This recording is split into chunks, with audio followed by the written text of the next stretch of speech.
Welcome friends. প্রথমেই বলি, আজকে কেন্দ্রীয় মন্ত্রিসভা কেন্দ্রের কর্মীদের জন্য অষ্টম বেতন কমিশনের টার্মস অফ রেফারেন্স বা কার্যনির্দেশিকা অনুমোদন করেছে। অর্থাৎ 1 জানুয়ারি 2026 থেকেই সেটা কার্যকর হবে। এবার লাগু হতে হয়তো তার থেকেও 4-5 মাস লেগে যেতে পারে, কিন্তু কার্যকর হবে 1 জানুয়ারি 2026 থেকেই কেন্দ্রের অষ্টম বেতন কমিশন।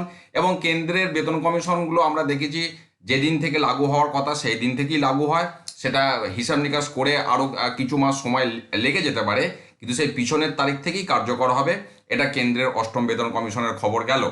এবারে পুরনো শিক্ষক শিক্ষিকাদের যে টেটের বিষয়, মেন যে মামলা, তাতে বেশ কিছু আরও আমরা দেখতে পাচ্ছি রিভিউ পিটিশন, মডিফিকেশন অ্যাপ্লিকেশন এগুলি সংযুক্ত হয়েছে। এর আগে আমি যতদূর খবর দিয়েছিলাম তারপর এইগুলি অ্যাড হয়েছে। এবার এইগুলির মধ্যে আমি একটু বলে দিই। প্রথম যে রিভিউটা এখানে শো করছি, এর আগেরগুলো আমি বলেছিলাম।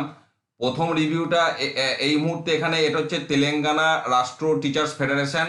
তারপরেরটা মেঘালয়া সর্বশিক্ষা অভিযান স্কুল অ্যাসোসিয়েশন। তারপরে যে মডিফিকেশন অ্যাপ্লিকেশনটা দেখছেন, এই মডিফিকেশন অ্যাপ্লিকেশনটা গতকাল হয়েছে। এটা করেছেন বিশ্বনাথ দাস অ্যান্ড আদার্স। তারপরের যে রিভিউ পিটিশনটা, এটা করেছে শৈবাল মণ্ডল, এবং এটা আজকে হয়েছে 28 অক্টোবর। তারপরে রিভিউ পিটিশনটা কিন্তু স্টেট অফ উত্তরাখণ্ড, অর্থাৎ উত্তরাখণ্ড রাজ্য থেকে কিন্তু এবার সরাসরি রিভিউ করেছে, এবং এটাও করা হয়েছে আজকে 28 অক্টোবর 2025। এবং সব মিলেমিশে এই মুহূর্তে রিভিউ পিটিশন পড়েছে টোটাল 18টা, মডিফিকেশন অ্যাপ্লিকেশন 2টো এবং একটা রিট পিটিশন আপনারা এখানে দেখতে পাচ্ছেন। একটা রিট পিটিশন, এই একটা মডিফিকেশন, এই একটা মডিফিকেশন অ্যাপ্লিকেশন, বাকি আপনার 18টা রিভিউ পিটিশন। কিন্তু এগুলির শুনানি কবে হবে সে সমস্ত আপডেট কিছু নেই, হয়তো আরও রিভিউ পড়বে, সবগুলো একবারে হলে সেই মোতাবেক হবে।